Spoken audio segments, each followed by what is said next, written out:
Today I'd like just to share with you a picture.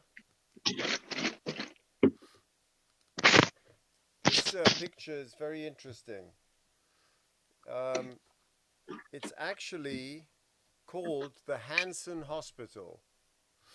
Now, the Hansen Hospital was an asylum and treatment center for patients with leprosy, or more specifically Hansen's disease, from 1877 to 2000. It's a two-story stone structure across the street from the Sholem Hartman Institute in Jerusalem.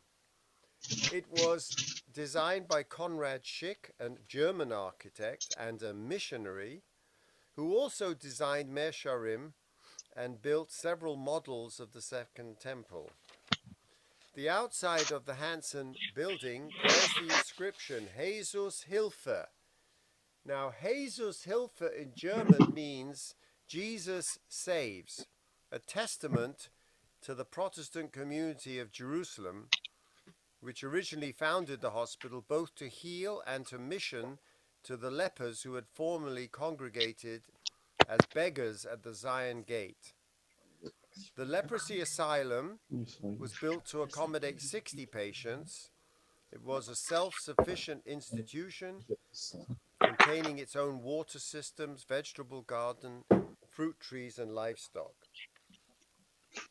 It wasn't a closed institution like in America and England. Patients were free to leave and entertain visitors, but it was regarded as such because leprosy had such a tremendous stigma attached to it. Although its bacterial etiology had been discovered by the Norwegian physicist Hansen in 1873, and Hansen proved that leprosy is neither infectious nor hereditary. Nonetheless, the biblical associations with the leper as unclean and impure can be found throughout this week's Parsha. The inflammation, the rash, the shiny spot, the baheret. Throughout our Parsha, the long section on dermatological diseases, the precise identification of disease and even symptoms remains uncertain despite 2,000 years of scholarship. For instance, the se'es, the inflammation, appears to exhibit the same verbal root as to raise. The shiny spot, the baheret, is proposed because of the verbal stem on which that noun is formed, meaning to shine or to be bright. The fact of the matter is that the ancients perceived and described diseases and their symptoms differently than does modern Western medicine. And some conditions that they understood to be a single disease may actually have been a variety of diseases. And so Robert Alter says scholarly attempts to equate the various conditions reported in our Parsha with specific dermatological disorders has only had limited success. So then, as we dive into this idea of tzoras, let me share with you our first Rashi. And our first Rashi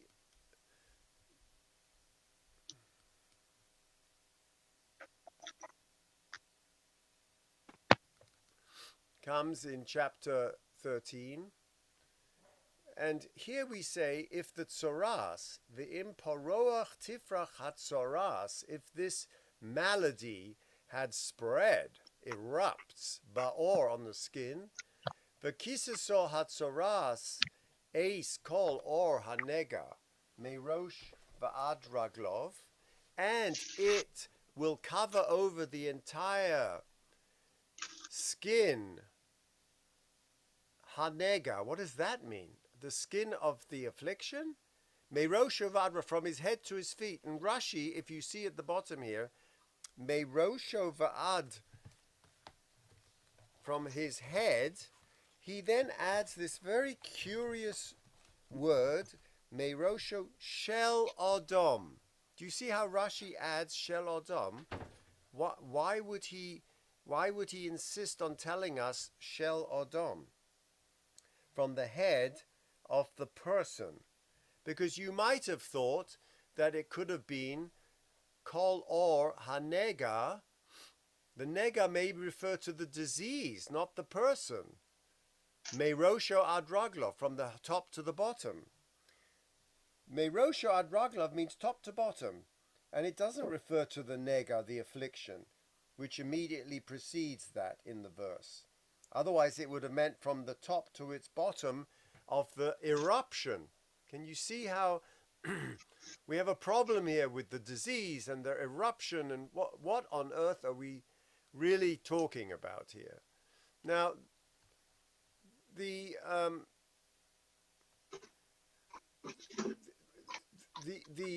actual disease itself, proving that this has nothing to do with what we in modern medicine would consider leprosy or an infectious disease. The Rambam says, "Hatzaras hu shem ha'amur b'shutfus kol inyonim harbe."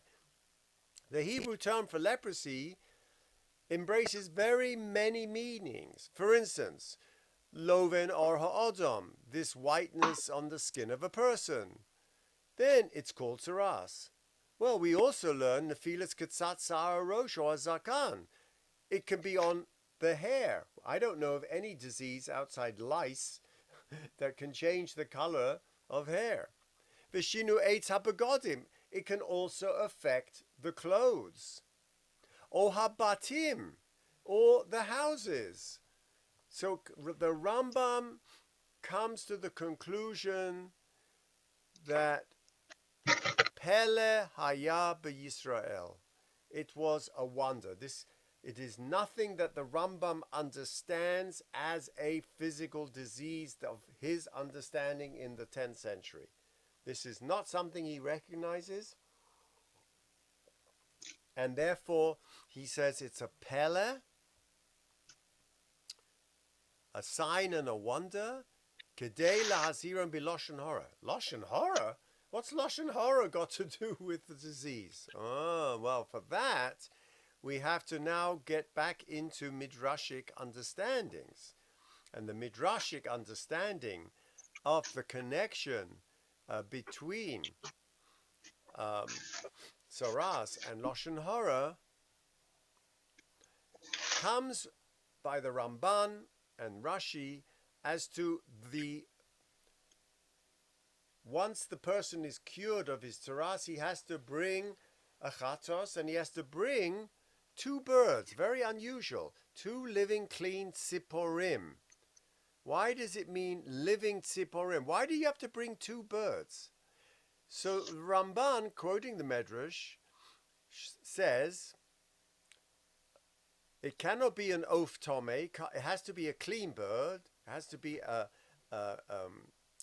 tahor bird, not a bird of prey. Lefisha nagaim ba'im al lashon hara, shehu maaseh pitim.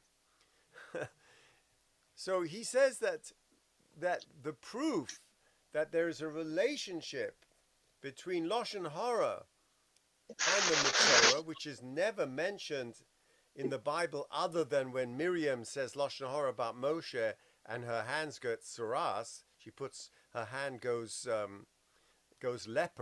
leprosy, or when Moshe puts his hand in his jacket and takes it out and it's leprous, for God to prove to him his miracles. There's just a hint of all of that. Here he says the tziporim are brought because they mepatpitpin, tomid, bepitpitziftzuf. They're chirping.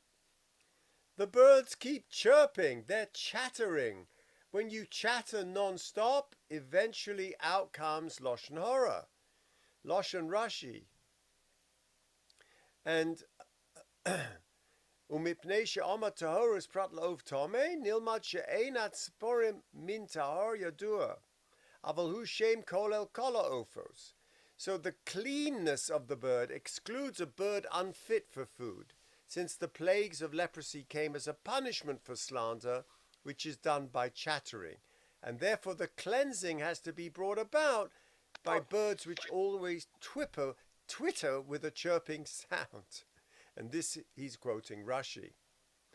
And the Gemara amplifies that and says, no, it's not just for the sin of Lashon Hara, but the Gemara in Erechin 16 says, Amar Rab Shmuel bar Nachmani, Amar Rab Yochanan, Al Shiva Devarim Negaim Bayin. For 7 different things. And then they go through the Tanakh where, like in our Haftorah yesterday, there is punishment for 7 different things where people became leprous. And what are they? Lashon Hara, number 1. Shvichas Domim, murder. Shvua Shov, false swearing. Gilu Aroyes, sexual immorality. Gassus Haruch, arrogance. Gezel, theft. Beltzoras Ayin, and for stinginess.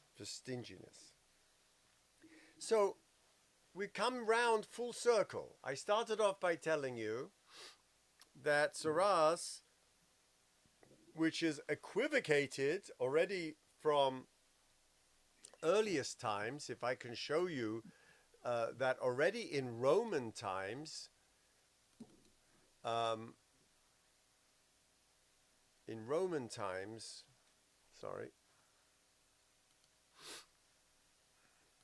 Tacitus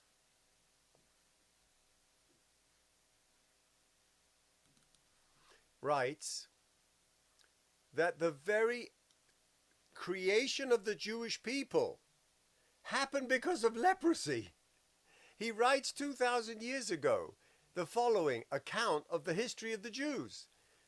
Most writers agree in stating that once a disease which horribly disfigured the body broke out in Egypt, that King Bocchoris, seeking a remedy, consulted the oracle of Hammon and was bidden to cleanse his realm and quarantine this foreign element, this race detested by the gods. This anti-Semitic diatribe already was written 2,000 years ago. The people who had been collected after diligent search now found themselves left in the desert and sat for the most part in a stupor of grief, till one of the exiles, Moses by name, warned them not to look for any relief from God or man because they were all forsaken. I mean, this is just an amazing diatribe as to the origin of the Jewish nation by a Roman historian, Tacitus. I mean, we rely on Tacitus in high school for all Roman history. Are you kidding? Heraclitus for the Greeks and Tacitus for the Romans. And yet, there it was. So, what is going on here?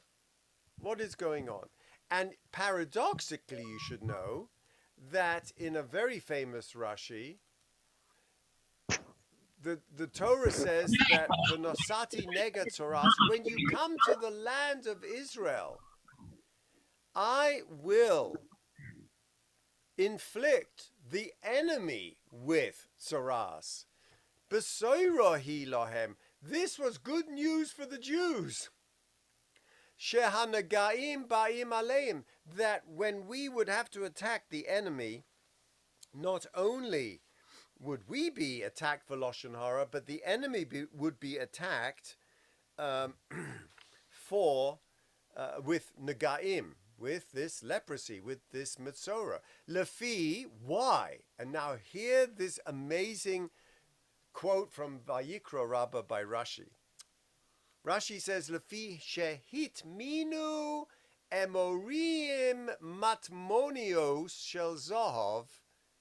The Amorites, one of the nations we had to conquer Israel, would hide their treasures of gold, bekiros botehem, in their houses. Kol arboim shona shal Yisrael bamidbar.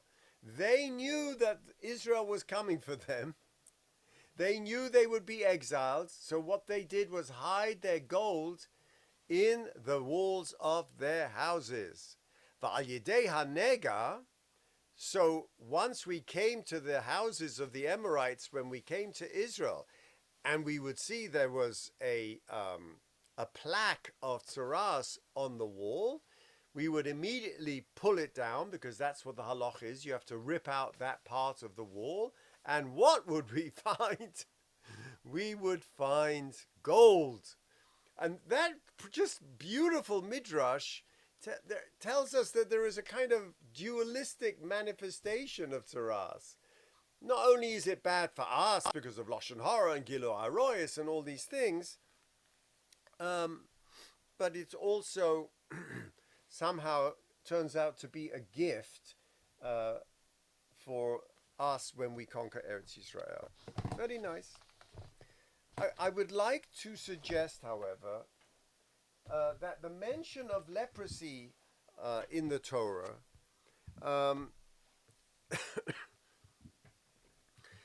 is mentioned that in the Midrash, as we're coming up to Pesach, that Paro was inflicted with leprosy, and he tried to cure his leprosy by bathing in the blood of Jewish children. That's in Medrash Rabbah. And in one of the most unusual midrashim, we're told that the Mashiach, in Vayikra Rabbah, that the Mashiach will be a leper who sits outside the gates of Rome, waiting for his time to come. And while he waits, he only changes one bandage at a time, so there will be no delay when the moment of his arrival comes. And I think that's, again, adding to the mythological nature of this supernatural disease that we continue to call leprosy, but we continue to resist any kind of association with modern disease. Maybe something else is going on here. Let's take a more global view of Vayikra. The narrative arc of Parsha Metzora moves from a discussion of the re-entry of the ritual person following recovery from the skin afflictions of tsaras, to tsaras on the walls of the house, to a discussion of the zav and the zava, the genital discussions of discharges in men and women. It is a move from the public to the personal, from private to personal. Lesions of the skin are manifest to anyone with whom the afflicted one comes into contact with, socially. One's house is more private.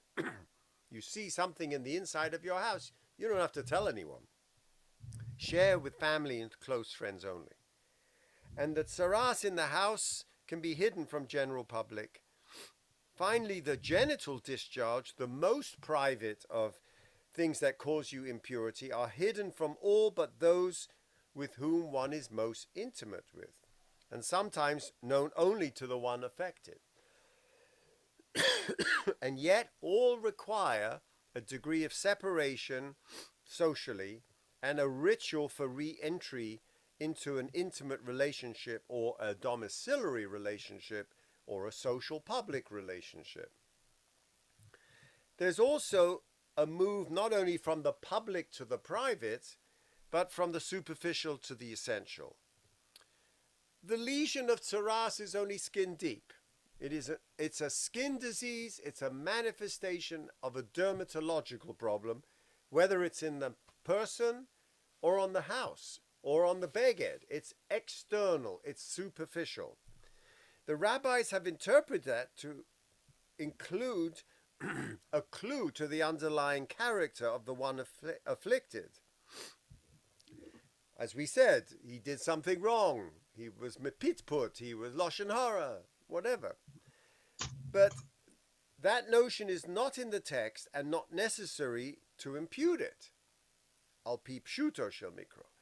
One's home is more personal and more a reflection of our individuality. And finally, there is the genital level of impurity, which gets at our very essence.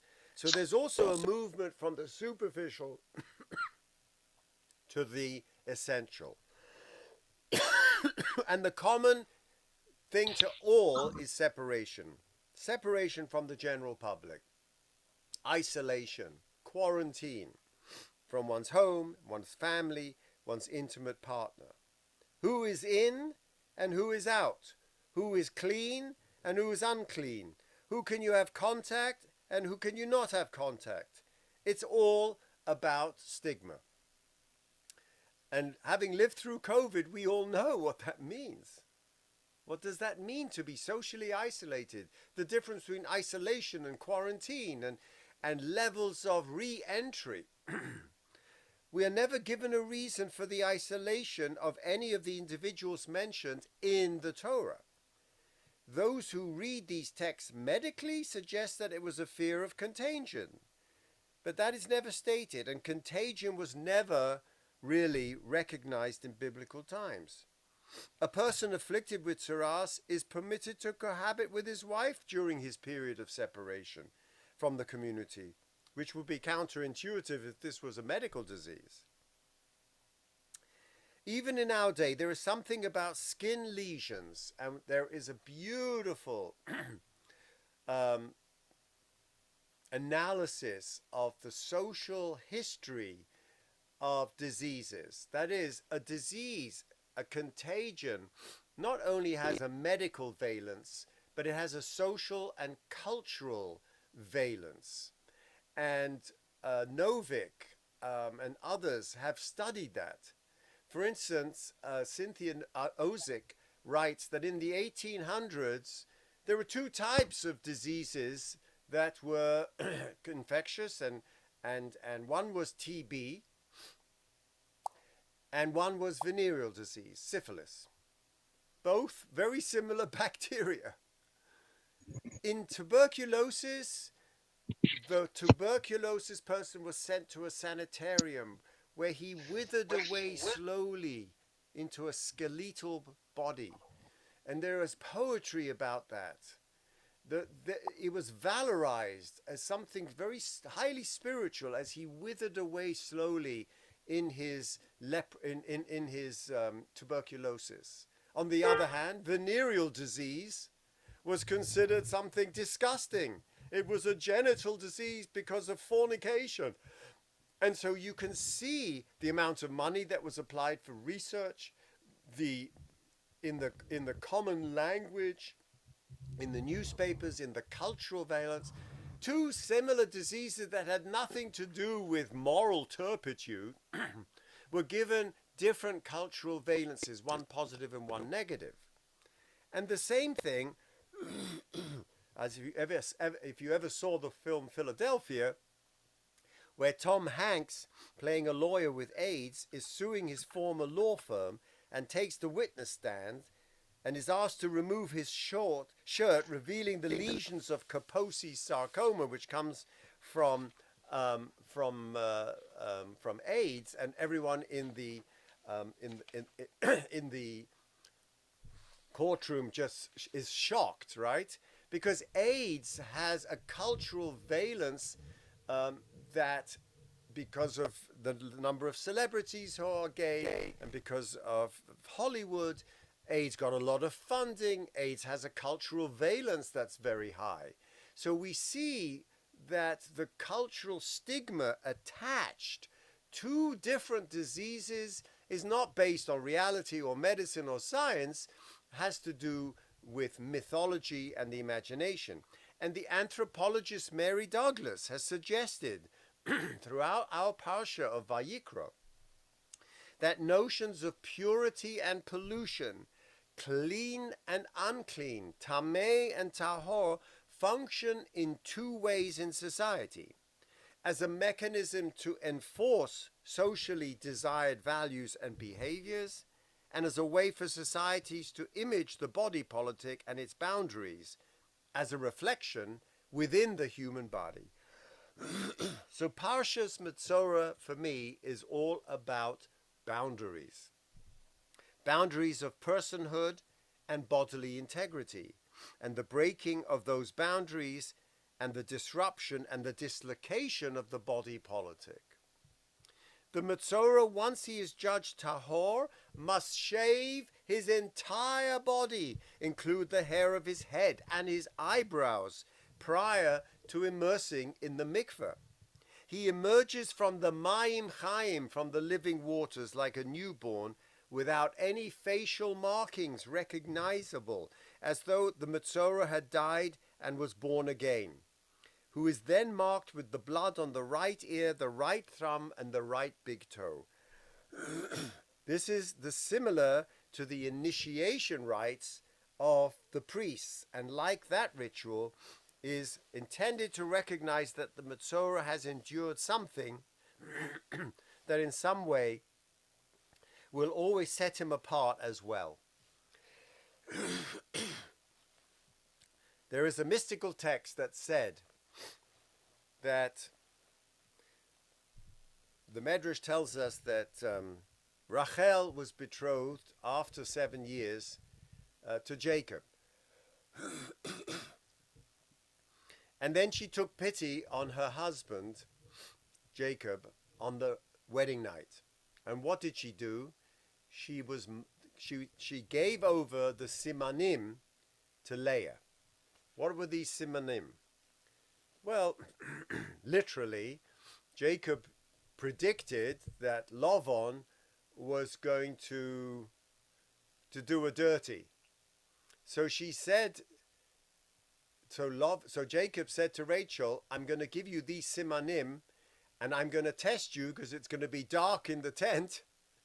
And so these are the signs that I'm going to give you that are non-verbal, that you will know that it's me, and that I will know it's you and not Leah. And in the last moment, she gave over the simanim to Leah. Now, what were the simanim? We're not told. But in one mystical text, we were told that she was given the markings of the blood on the right ear, the right thumb, and the right toe. Maybe she touched his right ear, his right thumb, and his right toe. Why on earth would the mystical imagination of the Zohar tell us that the simanim, I mean, there could have been tons of other simanim, right?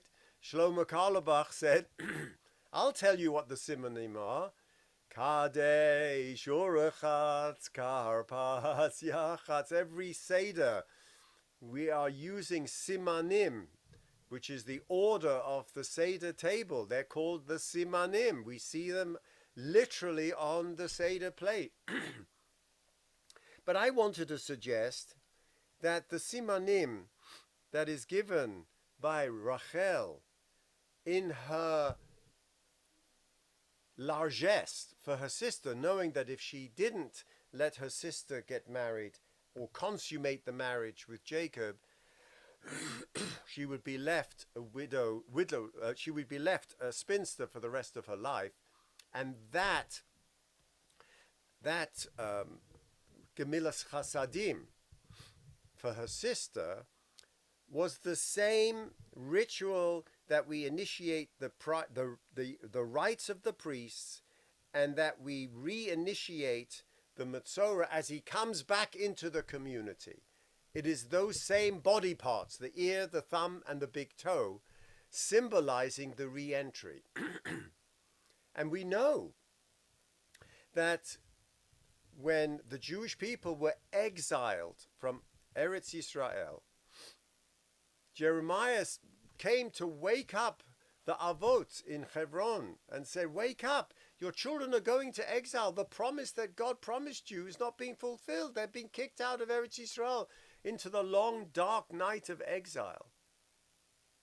And so they come to God and tell him, Abram says, you know what I did for you? And Yitzchak said, you know what I did? And Jacob says, and he was silent. It was only when Rachel, who saw them passing her burial ground, gets up before Hashem and says, you know what I did for my sister? Do you know what I did on the wedding night that was supposed to meant for me? If I could be chas on my sister, if I could have mercy on my sister to the point where I gave her the simanim so that she could marry Jacob, my beloved, my heart's desire. If I can do that for her, excuse me, could you have a little bit of Rachmanis for your people? It's the most amazing midrash that I ever read in Eicha Rabbah Petichta 24. And with that, God says, Meni v'chi, stop crying, v'shavu vonim, and your children will return one day to the land. And he gives her the nechama from crying as she watches them passing her grave into Bavel. And I think that that's the message here. The Metzorah is a message of exile and re-entry. And we've seen it in our lifetime, right? I mean, I was born 2 years after the state of Israel was reconstituted. And today, as Sharansky said, when he grew up, if you had the word Jid, and I'm sure my Mechutan Michael will attest to this, if you had the word Jid, you couldn't get out of a country. You couldn't pass the passport. And today, you have Jew in your passport, on a yarmulke on your head, and everyone welcomes you. As I told you last week, what I saw, the Kiddush Hashem at the border of Poland and Hungary, those young Israelis just can't get over it, what they have done as a Kiddush Hashem. And the 132 Chabad Shluchim in Ukraine and in the 41 Chabad houses that have been turned into distribution centers. Today, that re-entry of the Jew through us having the state of Israel, and that the state of Israel should even be a mediator between Ukraine and Russia, is just beyond. Who would have thought of that 50 years ago? So I think that this idea, as we come into Pesach and we see the simanim on the table, I think this taps into the mythology of Am Yisrael, Eretz Yisrael, and the secrets that we have of survival. And the secret of survival is this ability on the individual level, on the social level, on the national level, and on the international level, to go through these periods of isolation and grief and trauma, and then to have this re-entry back into society through the rituals that mark that re-entry. Please God, this trauma should end soon, that Am Yisrael Chai, and that we should all have a wonderful Pesach, and that the Geula that we all hope for, this idea of personal Geula from all our troubles, and the national Geula and the international Geula should come soon.